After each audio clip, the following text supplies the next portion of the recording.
It is pretty much anticipated.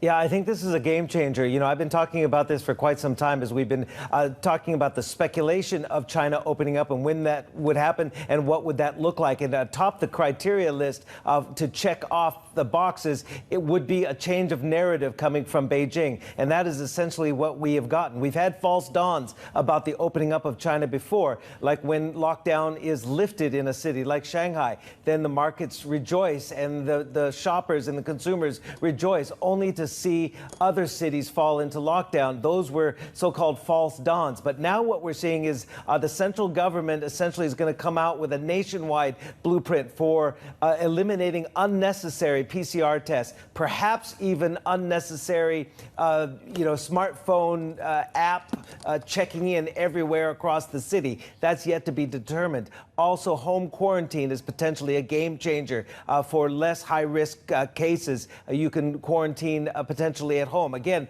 these have not officially been announced yet. They are in the works, according to sources close to this situation. They could be announced as early as today. And again, this would, in my estimation, be a game changer, because the narrative before this was always the virus has to be eliminated. You know, squelch it, choke it off at the source, contain, contain, contain. Now there seems to be a shift in the narrative. Okay, Omicron is not as deadly, it's not as lethal. It is essentially, we're going to live with it.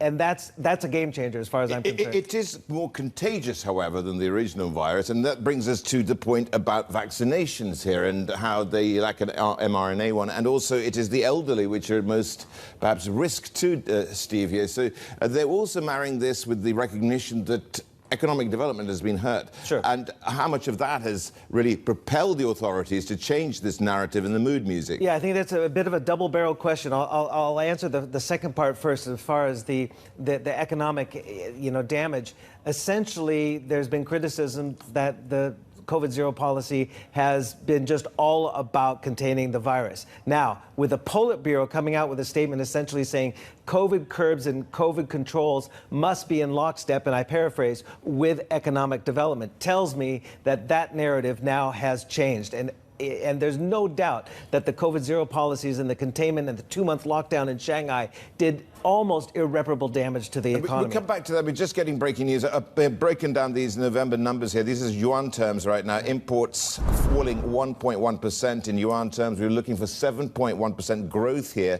Looking here also at exports, which are thought to have risen by about 8.2%. Exports actually up 0.9%, and this is hugely weaker than we were looking for here as well. And let's just wait for the dollar numbers, but Steve, this is no doubt that the lockdowns have had a huge impact on this, and this is what we're trying to get at. And give us your reaction to what you're seeing here, because it is a huge miss. I think the officials in Beijing and in the Politburo meeting that they're laying out the priorities for the National People's Congress in March, they're seeing these numbers. They're not seeing it in a vacuum. They saw them yesterday, probably. They saw them. They know what's happening, and there's been a definite trickle-down effect, dampening effect on the Chinese economy from the COVID-related supply chain snarls to locking down the consumers, and also, of course, that dovetails as well with potential recession coming in the rest of the world, so that export demand maybe is waning. But domestic demand, we were just talking about how Tesla is going to be